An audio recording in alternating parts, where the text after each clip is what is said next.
مواصلة للخرجات الميدانية على مستوى بلدية الولاية المنتدبة بريكا، قام السيد سعيد بودهب الوالي المنتدب لبريكا بخرجة ميدانية على مستوى بلدية طيلاتو، تم خلالها الاطلاع على سير بعض المؤسسات والهيئات والمرافق العمومية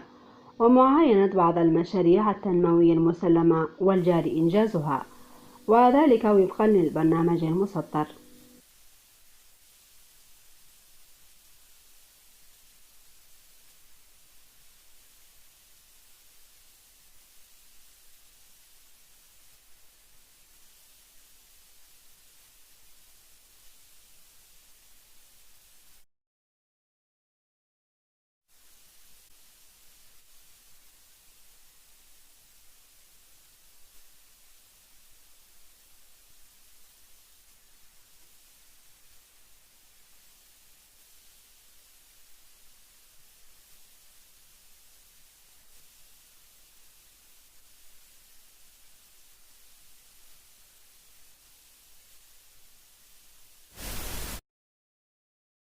في إطار الزيارات والخرجات الميدانية على مستوى إقليم الولاية المنتدبة بريكا،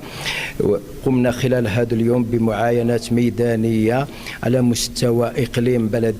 بلدية طيلاتو من خلال الخرجات على مستوى مقر البلدية والاطلاع على ظروف عمل بعض المصالح الإدارية بها على غرار مصلحة الحالة المدنية وكذا مصلحة البيومترية. كما تم الاستماع إلى عرض قدمه مصالح الغابات بخصوص مشروع إحياء السد الأخضر ومدى تأثيره على البيئة واستفادة إقليم دائرة سقانة من هذا المشروع الهام جدا. كما تم التنقل أيضا خلال هذا الزيارة إلى إحدى المدارس الابتدائية المتواجدة بمقر البلدية للاطلاع على سير أشغال التوسعة التي تضم 4 أقسام والتي متوقع استلامها خلال قبل الدخول المدرسي المقبل. أيضا تم من أجل التوازن على مستوى إقليم البلدية تم التنقل إلى التجمع الثانوي الثاني المعروف بطيلاتو دشرة، أين تم الاطلاع على ظروف سير بعض المصالح والهياكل وكذا التنقل إلى البئر الارتوازي التي تم إنجازه وتأهيئته والتي يبقى فقط الربط بشبكة الكهرباء، حيث تم الاتصال مباشرة بمدير سونالغاز الذي يؤكد بأن كل التدابير اتخذت من أجل الإسراع في ربط هذا القناة. أيضا انتقلنا من بعدها إلى منطقة غاسرو وهي تجمع ثانوي ثالث، أيضا خلاله تم تدشين طريق به منجز حديثا بمواصفات والذي من شأنه أن يفك العزلة ويسهل عملية تنقل المواطنين إلى مساكنهم، وكذا اطلاع على ظروف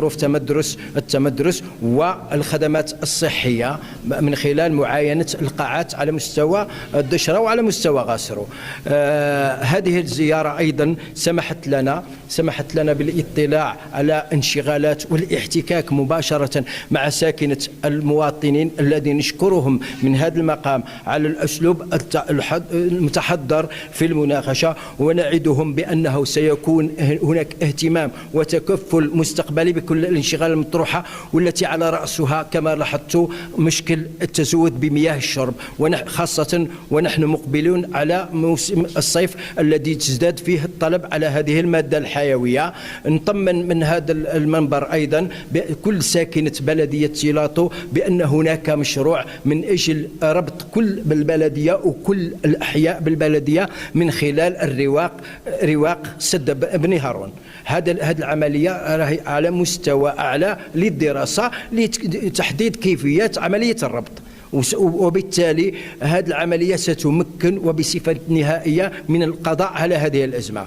أين تم خلال هذه الخرجة الميدانية الاستماع لانشغالات الساكنة والتحاور مع المواطنين، والتي تمحورت أساسا حول الماء والغاز والكهرباء والطريق.